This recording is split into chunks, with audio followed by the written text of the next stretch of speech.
What's up, nerds? I'm Wes. I'm Tom. Today we're taking a look at Sorcerer City by Druid City Games.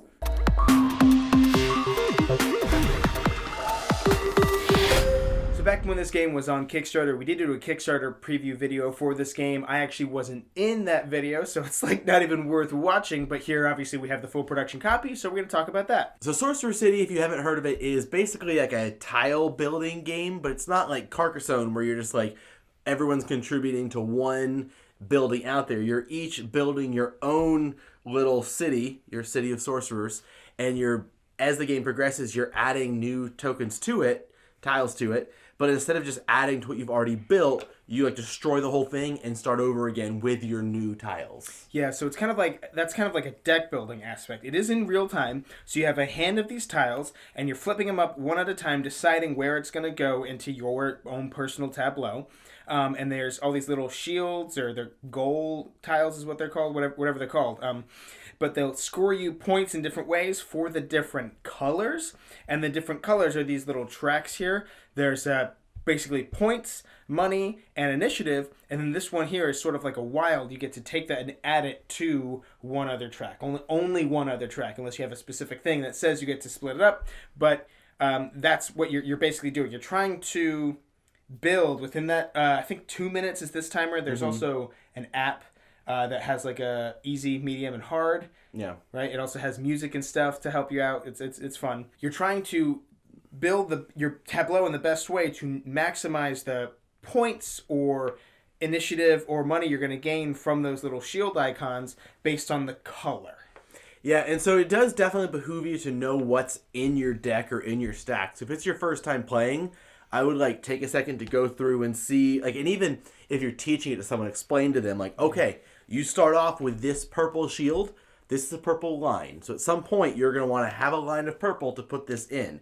This red one is a group of shields. So you're going to want to have some of these goals close together so that you can put this and get points on it. Yeah, because so you got the two groups, the two lines, and the two clumps. Yeah. Or something like that. Yeah. You definitely need to start off knowing that to be able to be like, oh, well, I know that if I start building a big clump of green, I need to know that that's not necessarily going to immediately score me points if I don't have a tile that I can just flop in and boom. Yeah, so you definitely want to have a strategy, because to do really well in this game, you should be preparing for those tiles to come out. You should know, hey, especially once you start building more and you're adding things to it, it's the strategy I'm going for is to get just a big group of the gold shields together, because I'm getting a bunch of these double ones. So I want to make sure that even if this shield doesn't score me anything, it's in this group of other shields, so it's going to score off of each one of those, or something like that.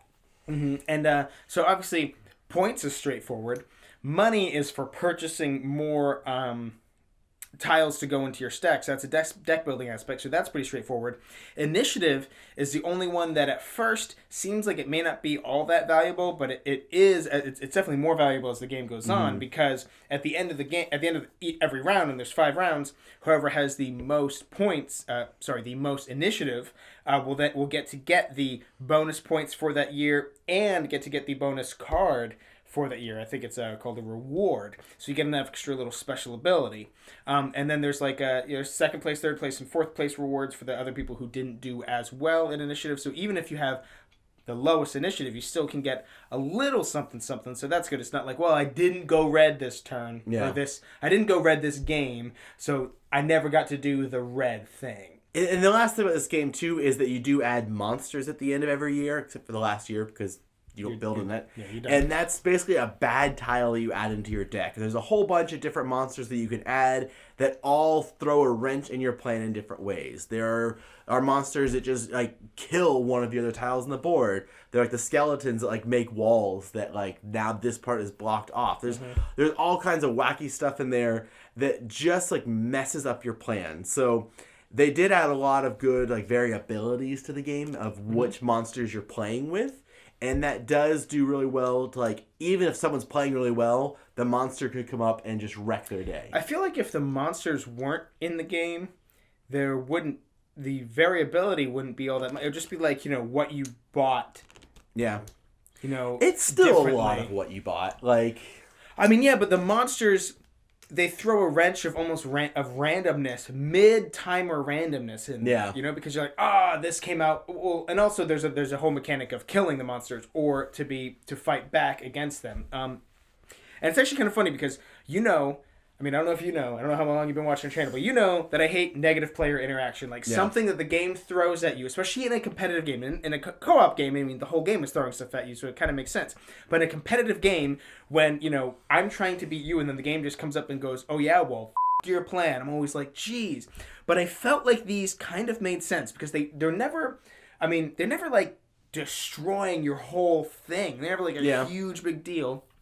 And there are a decent amount of ways to fight around them, you know, and everybody gets it too. Like, everybody all has it. It's not like, ooh, I was able to do this really well, so I get to give you this. I mean, I think there was a mechanic where you got to add an extra monster. I think that was a thing. Or there's ways that you can, like, I can kill some of your good tiles. You can kill my tiles so the monster comes up more often. Yeah. So there is a little bit of that. So, like, I will say that this probably isn't my favorite part of it, because it can really mess with your day and be, you know, a little bit of but and because you may be pulling out a monster and go, wait a minute. During that timer, when time is important, you're going, wait, what does this do? What does this do again? Somebody, hey, what does the skeleton do? You know, but you can they also said that if you want to start, you can have, like, just two, a tier 1 and a tier 2 monster. So, like, you know, you'll then get 2 of the tier 1s and then 2 of the tier 2s. But so that way you're not worrying about 4 different abilities. You're only worrying about 2 different abilities. It's definitely a game that, like, you should make sure that everyone understands everything going into it because of that timed phase. Yeah. And the timed phase is really what makes the game interesting, because it's not just what's the best thing you can build with these. It's you've got your stack in your hand, and once you put one on the table, like, it's locked there. You can't move it. Mm-hmm. And then you draw your next one, and you figure out, like, where do I want it? Boom, it's locked in. So you're building out, and the monsters come up, and you have to put them somewhere. And sometimes the only place you can put them really messes you up.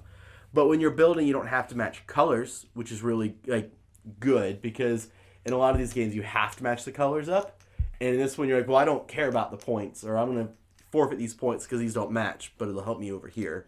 I do want to address that I've heard some people make some complaints that there are some strategies that are really hardcore, almost overpowered, and, like, the double shields or the double goals, those tiles are really strong and really powerful. I don't think it's game breaking. I don't think it's like, there's one right there. I don't think that because I've heard people say, like, that is the superior strategy. Somebody does that, they will win every time. Or you can't win without getting double shields.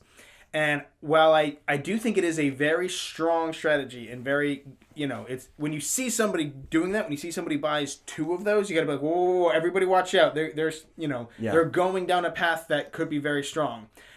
But there are other paths that are also very strong. I don't think it is game breaking. I think it's the most, like, straightforward, easiest to get strategy. Because obvious, like, boom. With double shield, when you're going for, like, the shield groups, you don't have to look at colors at all. It's just get my shields as close together as possible, and if I can get other points with them, great. If not, that's not what I'm worried about right now. I mean, they will trigger. Each shield will trigger for the color that it is, but still, like, the idea that they immediately trigger for themselves, and then you could have, like, double shields next to double shields, and, like, you know, it can snowball real fast. But at the same time, you had one game where you had, like, 2 purple lines, and you were able I could, so first of all, I could split my purple, so I could put it wherever I could, you know, split it and get +2. But yeah, I had, like, 3 or maybe 4 things that scored off of purple. So I just either purple lines or purple groups. Yeah, it was 2 purple lines and 2 purple groups, and then I had them all in one line. Yeah. So it was just like 8 times 4. There we go. Yeah, like that's just as powerful as a bunch of shields together. Right. So, right. But it is less obvious, I guess. It takes a little bit more strategy. Maybe it was also spread about amongst more tiles, right? Yeah. I had to acquire that many different blues. Whereas you could just acquire, like, 2 or 3 double shields mixed with what you already have in your starter, and it's pretty dang dope. Now, one of the things I was curious about is you don't typically like tile laying games. That is not your forte. I'm, like, not crazy about them, but I enjoy them. And I really liked especially the timed tile aspect of this. Like, that was really good. Well, I don't like straight tile placement games. And on the surface, it does look like it is a straight, like, you would be like, dude, this is like 90% tile placement. And it's like 50 or 60% because the real-time aspect just puts so much pressure on it that it feels less of like in tile placements I draw and I go, okay, where's the best place for me to put this, and what orientation, and in what spot, especially like, Carcassonne, you're saying in the middle, or well, am I leaving this open for another player or something? It's very spatial, and here, the spatial under pressure creates a different experience, and the deck building aspect too. Yeah, and the fact that you're like wiping it and rebuilding it every time means if you make a bad move, you may have like not the best round, but it's not going to screw your whole game over necessarily. You could like have a bad year. Your like first year or two could be kind of bad, and you could fumble and then pick yourself back up. Because again, all you need to do is win initiative on year 5, and boom, 25 points. Not bad right there. That's not bad. I mean, we've had like 45. Yeah, I've had like scorings and stuff. I mean, you're capped out at 60. Yeah, but still, I'm just saying like if you did nothing else. Yeah. And you still were like, well, at least I won initiative on year 5. You could be like, all right, well, here's a decent amount of points. No? Absolutely. And I think that because of the timed, like, years like 4 and 5, especially if you've been doing a lot of purchasing, there's a lot of ones where I just don't play all mine. I end up with like 4 or 5 tiles still in my hand. And because of that, I don't care as much about tiles that, like, if I draw like this half purple, half red, and I don't have either purple or red on the board, like I don't care. Just put it wherever it's not going to hurt me, and I'm just going to keep going as fast as I can.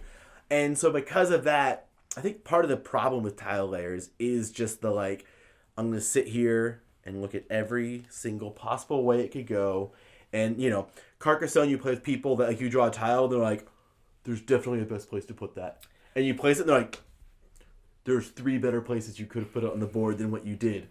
The only complaint that I really have, well, like, real time isn't going to be for everybody. I don't think this game is going to be for everybody. I think it's probably going to be for more people than I would initially think. I would be like, oh, it's just a tile placement game. Okay, people who like tile placement games will like it, but no, I think it offers a different experience.